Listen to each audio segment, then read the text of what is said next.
And this is where I have to be very iffy. And I told him in the car, and he can tell you offline, I cannot say this on the air, Iranian-made man pads, so surface-to-air missiles, had come across the border. So we now have Iranian missiles. Who knows how many and inside the United States. So I'm saying this with, you can decide to use this or cut it out. This is hard to work with, because keep in mind, let me give some background on this. I'm an intelligence analyst, and I've spent many years validating sources, taking information in, putting it back out, telling my humenters, hey, this source, this is valid. Let's, give him a rating of this, do this, recommendations. So we can identify good sources in the field that give us information, and we can say, yes, this is an A source versus an F6. This is just garbage. Somebody got paid for something. I still work in intelligence. I'm an intelligence officer. I work for a nonprofit. We Remnant Ministries out of Texas. In fact, the website is in my bio on X.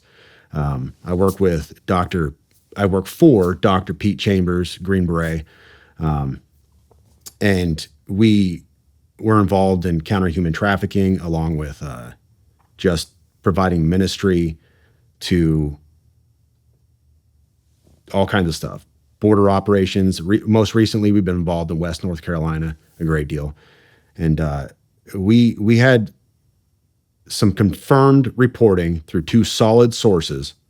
And this is where I have to be very iffy. And I told him in the car, and he can tell you offline, I cannot say this on the air, but we had two solid sources, one south of the border and then one from an element within our own government, that confirmed independently of each other that some Iranian-made man pads, so surface-to-air missiles, had come across the border.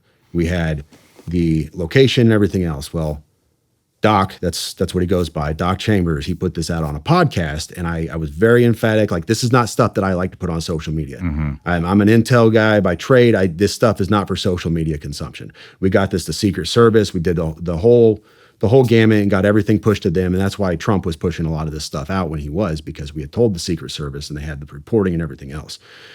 But we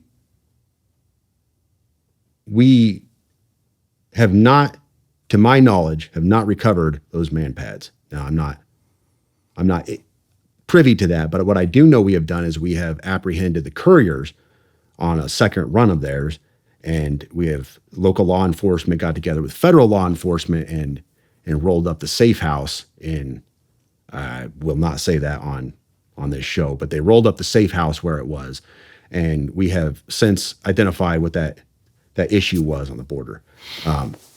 Now, let me just. Where did they come through?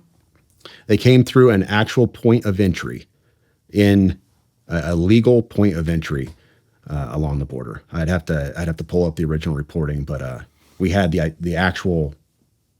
So we now have Iranian missiles. Who knows how many inside the United States? That is not something you're going to see in a lot of places. Like I said, I didn't even want to talk about it. It was one of those things where I was just amplifying what he was putting out already, because I was like, man, I don't know about putting this out.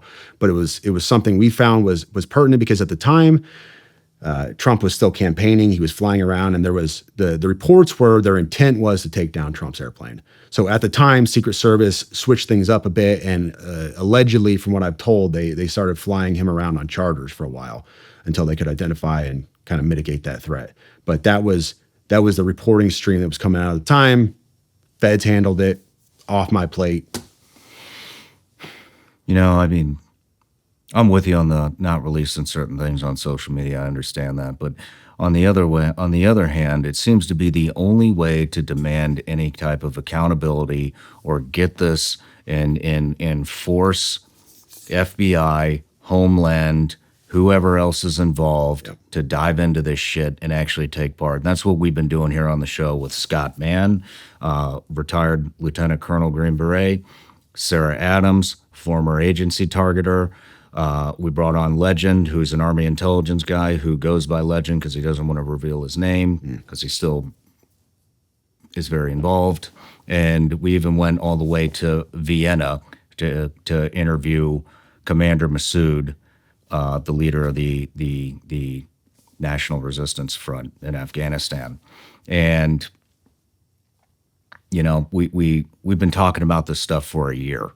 A year. We got it to Congress. Congressman out of Knoxville, Tennessee, Tim Burchett, sent a bill up. It's literally about we need to stop funding the Taliban, $40 to $87 million a week. The Taliban has set up multiple NGOs within Afghanistan, and basically what we're doing is sending loads of cash to NGOs that the Taliban had set up. We're funding our own demise, and nobody's fucking paying attention. Nobody's paying attention. We tried to get it in the media. We got a little bit of hits. Most of them were from outside the U.S. We had a reporter out of India kind of cover it, but we've been warning about what's happening for damn near a year now. Sarah first came on, I believe it was October of 2023 was her first interview, and nobody took it seriously. Now we have the New Orleans attack. We have Iranian missiles. We have these invisible bombs. Do you know about the invisible bombs? So now these terrorist organizations have developed invisible bombs that will get through metal detectors, any kind of screening device that's out there, and they brag about this. And now we just did a Twitter Spaces with Sarah Adams, and they are now bragging that what we know about the invisible bomb, it's now even more advanced than it was before. So that means they can get this into stadiums, they can get this into airports, they can get this pretty much anywhere they want, because you cannot detect it. That's scary.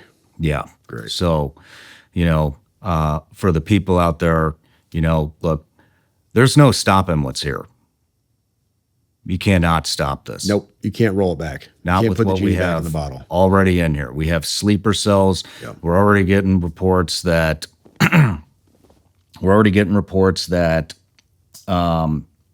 I just lost my train of thought.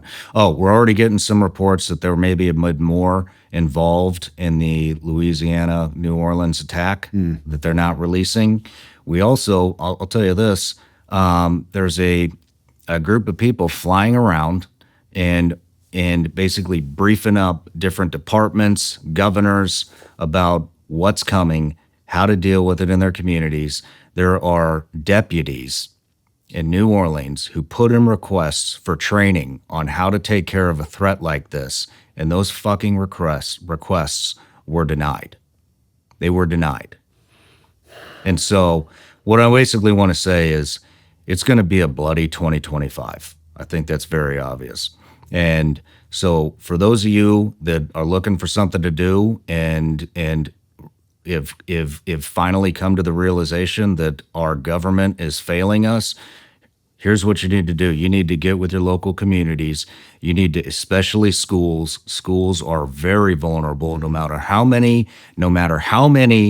active shooters we have in the schools.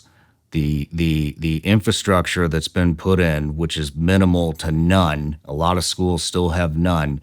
You better start holding your schools accountable, and you better start raising hell and having them upgrade security no matter what the cost, because no matter what the cost is, it's not gonna amount to the loss of life that we will potentially see throughout the United States. And start calling your congressmen. Get these guys to do something. Yeah. Start calling your senators. Get these guys to do something. They have been warned for over a year that this is coming, and nobody wants to take it seriously. Nobody wants to take it seriously. No matter where you're watching Shawn Ryan Show from, if you get anything out of this, please like, comment, subscribe, and most importantly, share this everywhere you possibly can. And if you're feeling extra generous, please leave us a review on Apple and Spotify podcasts.